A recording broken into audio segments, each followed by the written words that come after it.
Assalamualaikum warahmatullahi wabarakatuh. Salam kenal semuanya. Perkenalkan, nama Ibu Kania Merestika. Ibu ingin mengucapkan selamat datang, selamat bergabung dengan SMK Pelita Al-Ihsan ya. Oke, hari ini di MPLS kita akan belajar tentang bagaimana sih cara belajar yang efektif. Oke. Di sini Ibu akan bagi cara belajar efektif menurut psikologi. Yang kedua yaitu cara belajar yang efektif berdasarkan hasil dari penelitian. Oke, sebelumnya kalian tahu apa itu belajar kan? Dalam arti yang seluas-luasnya, belajar adalah kewajiban dari setiap manusia. Ya. Namun kalau dalam lingkup yang kita perkecil, biasanya belajar itu identik dengan kewajiban seorang anak sekolah atau mahasiswa yang intinya adalah sebagai pelajar di sekolah lah ya. Oke, berdasarkan psikologi, belajar yang efektif itu ada 15 cara nih. Yang pertama, cobalah belajar itu dianggap sebagai rasa kebutuhan untuk belajar akan membuat kita menjadi lebih bersungguh-sungguh dalam belajar. Ya, kesungguhan ini akan membuat kita tidak hanya belajar saat sedang mood saja, melainkan juga belajar di setiap waktu tanpa merasa beban. Nggak terpengaruh sama mood tuh. Kalau moodnya naik, oke, kita semangat belajar. Kalau moodnya lagi turun, males banget belajar. Nah, kalau kita menganggap bahwa belajar itu adalah sebagai kebutuhan kita, maka belajar itu tidak akan dipengaruhi oleh mood. Mau moodnya lagi bagus, mau moodnya lagi jelek, ya tetap aja belajar ya. Yang kedua, belajar dimanapun yang kita sukai. Oke, memilih tempat belajar yang disukai tentu akan membuat kita senang dan merasa nyaman untuk belajar. Dengan memilih tempat yang nyaman, kita turut membantu menata mood kita menjadi lebih baik, sehingga belajar pun menjadi lebih menyenangkan dan efektif. Oke, silakan belajar dimanapun di tempat yang kalian sukai. Kalian sukanya di taman, silakan. Kalian sukanya di kelas, oke. Tapi untuk sementara kita tidak bertemu di kelas dulu ya. Yang ketiga, cicil pelajaran sedikit demi sedikit. Jangan belajar terlalu banyak pelajaran dalam satu waktu. Sebaiknya cicil pelajaran sedikit demi sedikit. Nih, biasanya kalau mau mendekati bulan, mau PAT, mau PAE, mau ujian nasional, mau apapun yang namanya mau ujian, biasanya, betul nggak sih? Tapi tidak semuanya mungkin ya. Tapi itu benar. Kalian itu dekat waktu ujian ya. Nah, ini salah besar. Harusnya cicil sedikit demi sedikit dan pakai sistem SKS, sistem kebut semalam. Ya otomatis lah yang nempelnya cuman dikit ya, karena akan sulit tuh untuk diserap dalam waktu semalam. Oke, yang keempat, bagi waktu belajar. Ada baiknya kalian membuat jadwal belajar dan target untuk menentukan kapan kalian harus bisa menguasai pelajaran tersebut. Kan belajar kalian itu akan menjadi lebih terstruktur dan rapi, serta sesuai dengan ekspektasi Anda di awal. Oke, misal begini, karena saya ngajarnya matematika ya. Misal ketika ada ulangan matematika, jangan ulangan deh, rapot deh. Kalau nanti pembagian rapot, kalian itu harusnya dari sekarang udah dipikirkan. Di rapot, saya mau menuliskan nilai berapa? 90 kah? 80 kah? 70 kah? 60 kah? Oh my god. Jangan ya. Misal kalau kalian pasang target, semester ini saya mau nilai matematika di rapotnya adalah 85. Oh, kalau target saya 85, maka cara belajar saya harus seperti ini. Waktu belajar saya harus seperti ini. Silahkan buat jadwal belajar yang kalian sesuaikan sendiri sehingga target yang tadi bisa tercapai. Kalau punya target biasanya kitanya jadi semangat gitu ya untuk mencapai target itu. Oke, yang kelima yaitu berdiskusi. Oke, memang benar setiap orang memiliki style belajar seni sendiri. Ada yang suka belajar mandiri, ada yang suka belajar secara kelompok. Nah, kalau kamu belum tahu style kamu di mana, apakah saya itu sukanya belajar mandiri atau kelompok, coba kalian belajar secara berkelompok dengan diskusi ya, supaya kalian bisa bertukar pikiran dengan teman yang lain.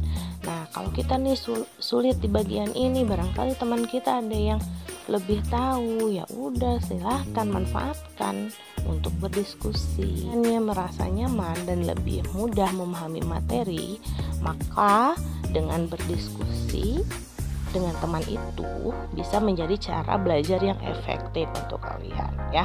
Yang keenam, cari cara yang membantu konsentrasi. Belajar setiap orang memang berbeda-beda. Kalau kalian memang lebih suka belajar sambil dengerin musik, terus ngerasa kalau belajar dengan diiringi musik itu akan lebih mudah dan fokus, maka jangan ragu, belajarlah sambil mendengarkan musik. 7. Pahami, jangan hafalkan.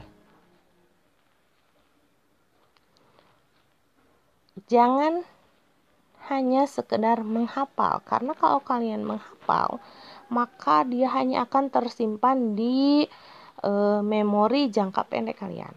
Itu nggak akan bertahan lama. Waktu otaknya itu hanya dalam jangka waktu yang singkat. Beda lagi kalau kalian paham apa yang kalian pelajari, maka sampai kapanpun itu akan tetap tersimpan di memori jangka panjang kalian. Kalau kalian paham, itu akan sulit lupa dan membekas dalam ingatan kita ya. Sehingga kalau kalian merecall atau mau munculkan kembali ingatan tersebut, maka itu akan mudah kalau kaliannya paham. Ingat, paham jangan hafal. Yang kedelapan adalah jangan malu bertanya.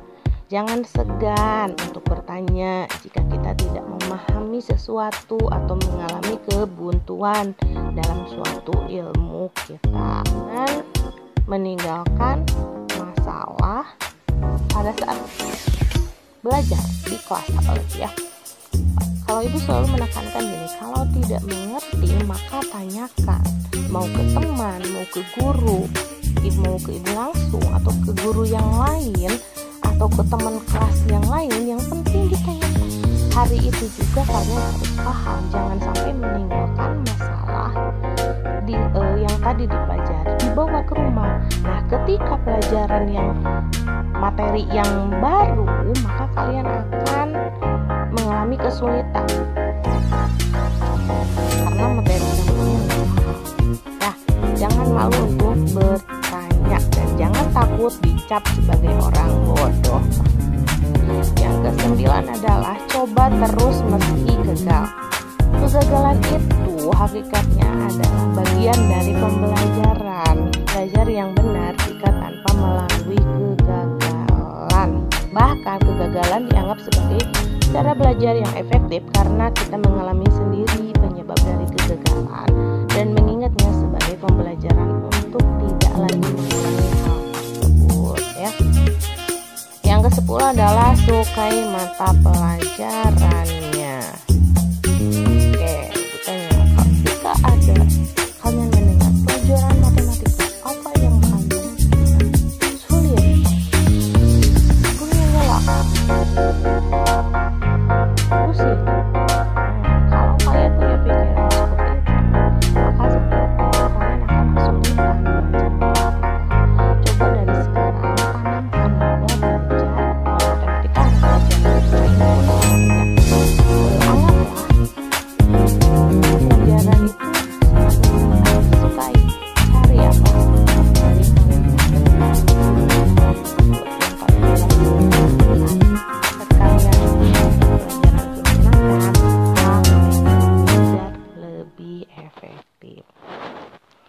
yang ke-11, manfaatkan fasilitas yang tersedia. Wah, di zaman sekarang nih fasilitas belajar yang tersedia kan tidak hanya berupa buku pelajaran, tidak hanya buku soal-soal di sekolah.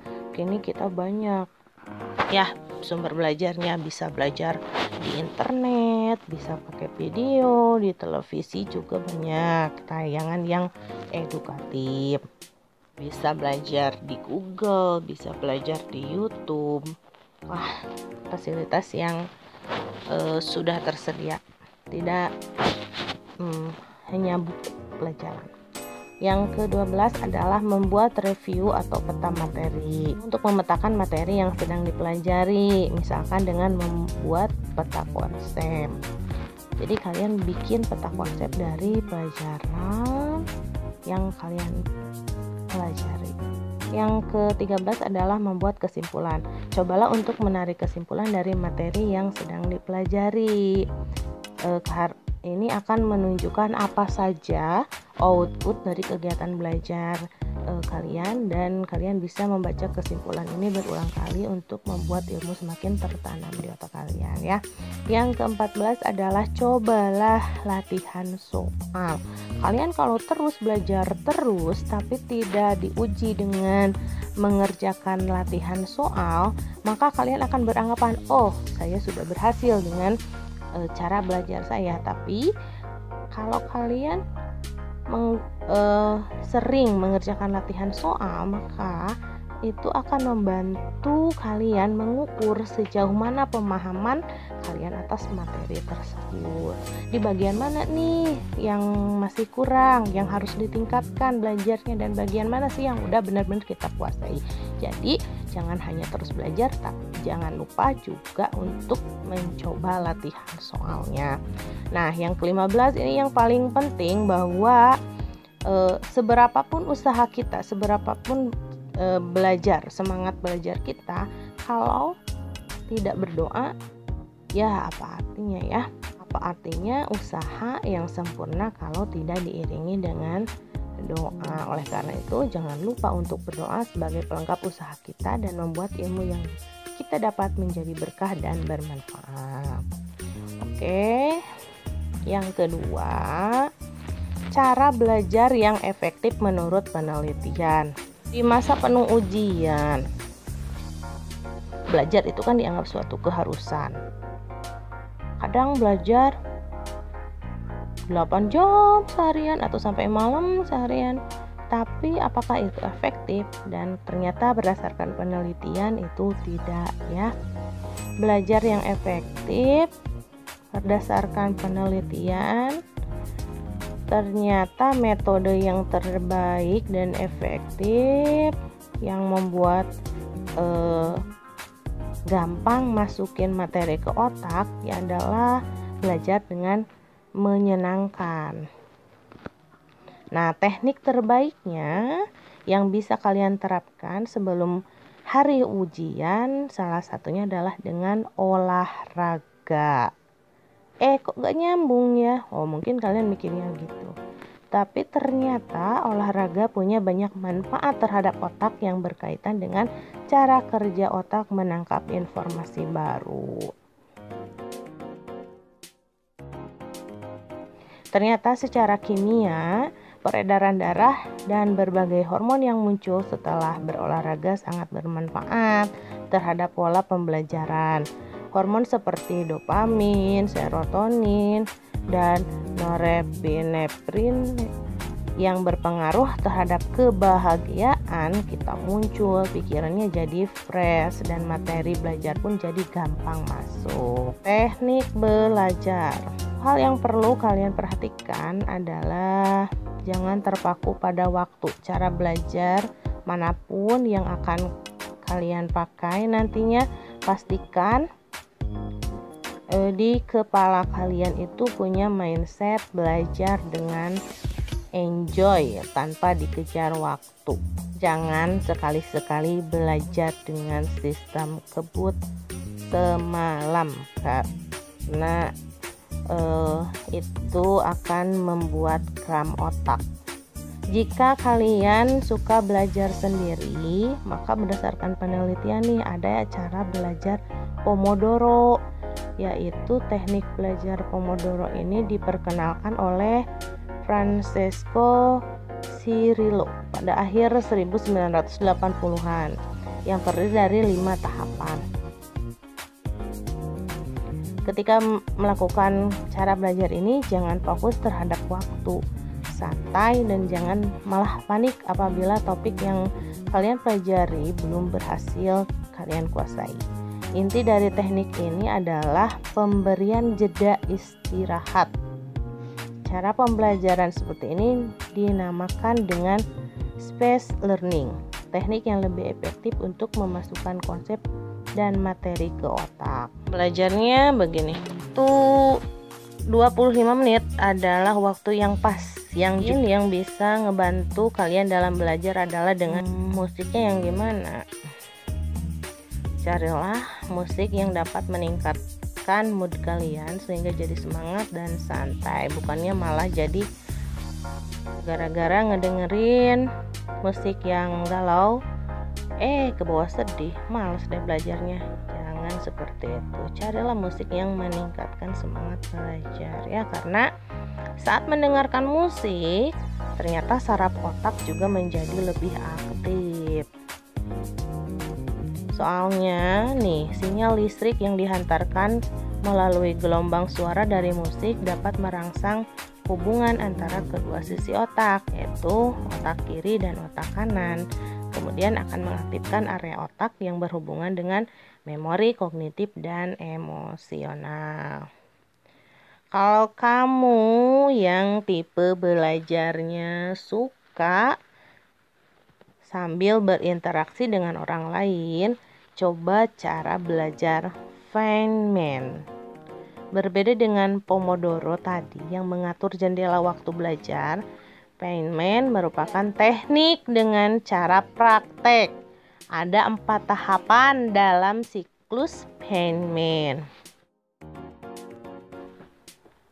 Misalnya nih, kamu ingin menguasai topik trigonometri. Pertama, kamu coba pelajari topik tersebut. Setelahnya, ajak teman kamu yang awam dan coba jelaskan dengan bahasa yang sederhana dan ringkas tentang materi yang kamu pelajari. Semakin orang itu paham dengan penjelasan kamu, tandanya kamu sudah menguasai konsep tersebut dengan baik.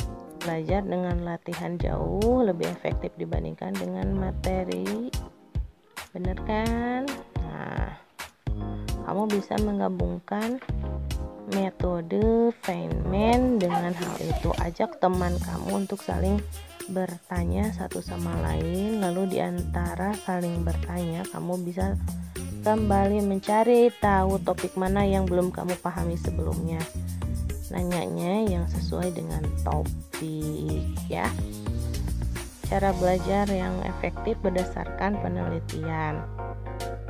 Ada cara Pomodoro, juga ada cara Feynman ya. Oke, sekian untuk cara belajar efektif. Nanti ada soal yang harus dikerjakan di deskripsi ya, dilihat di deskripsi. Oke, Ibu akhiri. Assalamualaikum warahmatullahi wabarakatuh.